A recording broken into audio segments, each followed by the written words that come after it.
Ponsel datang ini DPO-nya adalah rekan media, ini DPO-nya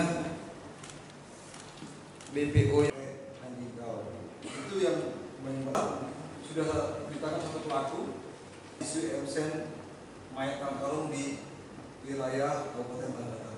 Dan dia kenapa bisa lari ke sini? Ada kemungkinan karena dia pernah tinggal di sini, berjual di sini selama 2 tahun. Masalah saya. Karyawan seperti kemarin. Kita hanya memastikan bahwa ini benar DPO dan dia sudah dikirim DPO-nya, benar orangnya, dan kemudian kita sudah melakukan interogasi terhadap si pelaku ini. Memang dia mengaku melakukan pembunuhan tersebut.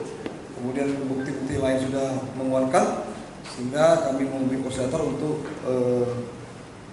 mengirimkan DPO. Kemudian kami setelah dapat DPO kami melakukan penangkapan terhadap pelaku utama ini. Ini pelaku utama.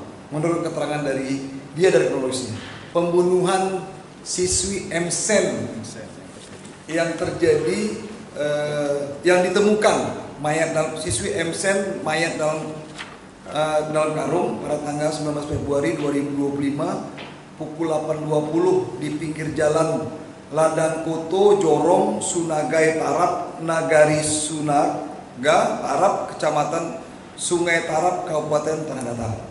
Mengakui dan kita sudah berkonfirmasi dengan Polres Tanah Datar, kita kirim foto dan live dan lain-lain, memang mengatakan bahwa ini pelaku utamanya. Kemudian kita sudah berkoordinasi juga ke Polres Tanah Datar agar segera menjemput yang sudah diamankan oleh Polres Langsa dari pelaku utama pembunuhan siswi MSN dalam karung di Kabupaten Tanah Datar.